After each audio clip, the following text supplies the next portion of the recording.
My name is Savannah Henry. And I'm Amy Janelle. We are second year Doctor of Physical Therapy students at Elon University. Today we will be presenting on backward gait and fall risk assessment in individuals with Parkinson's disease, which was funded by the Parkinson's Foundation. Traditionally, forward gait speed is used to assess fall risk. However, given the variability of how the disease affects individuals with PD, forward gait speed may sometimes have a ceiling effect. Recently, backwards gait speed has been explored as an assessment.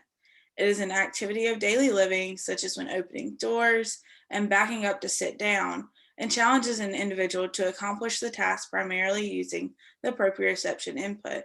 Moreover, backward gait is often used during intervention for individuals with PD. Despite the findings by Kwan et al.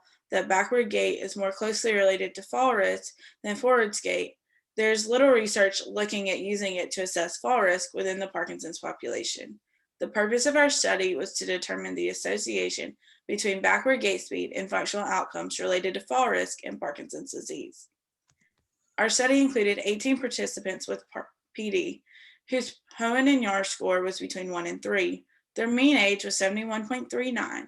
The average unified Parkinson's disease rating scale score was 38.56, and the average Hoehn and Yahr score was 2.17.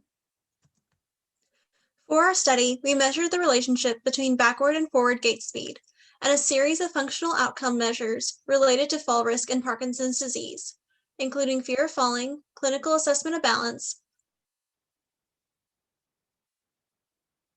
functional mobility, and postural sway.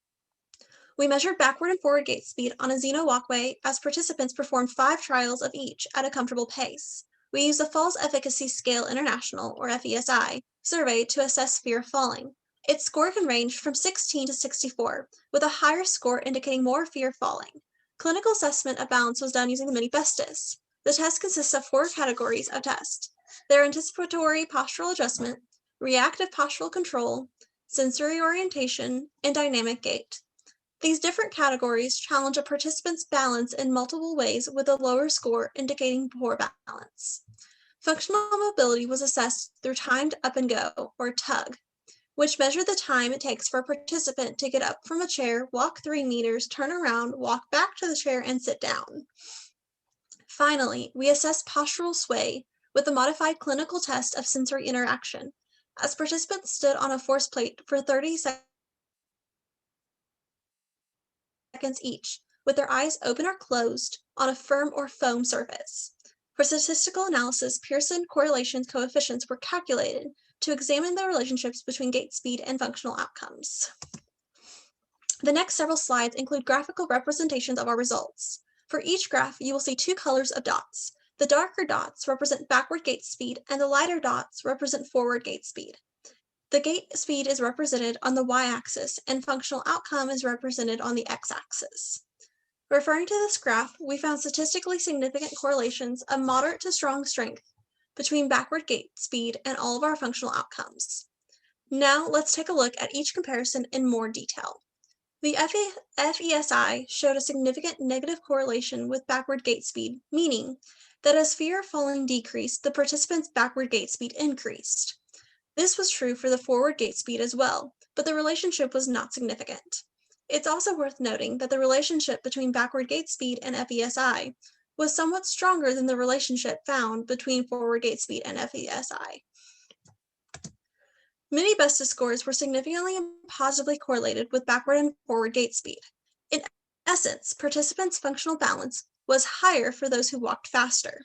The strength of correlations were similar between backward and forward gait speed. We also found a significant correlation between tug duration and backward and forward gait speed. This means participants who completed the tug faster also walked faster. The relationship between backward gait speed and tug was relatively weaker when compared to that of forward gait speed and tug duration. Finally, medial lateral velocity of center of pressure while standing still with eyes closed on a foam surface showed a significant negative correlation with backward gait speed. This means that those with better postural control walked faster backwards. Like FESI, this was true for the forward gait speed as well, but the relationship was not significant. Again, it's worth noting here that the relationship between backward gait speed and postural sway was much stronger than the relationship between forward gait speed and postural sway. We found that our values for forward gait speed, mini bestis, and FESI were similar to those published in other studies, while backward gait speed was less compared to previously published studies.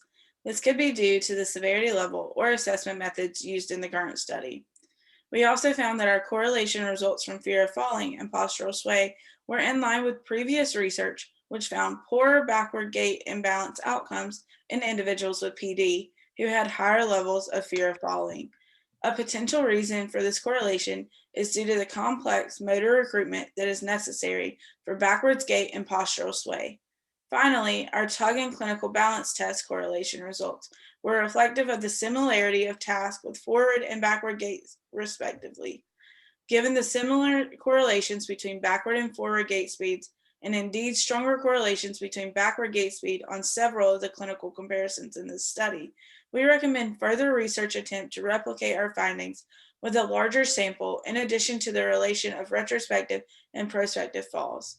Further research should also examine these relationships based on the severity levels of the disease. In conclusion, preliminary results suggest that it may be clinically relevant to use backward gait speed as a tool for analyzing fall risk in Parkinson's disease. Thank you for coming to our presentation. If there are any additional questions, please use the contact information found at the bottom of the slide.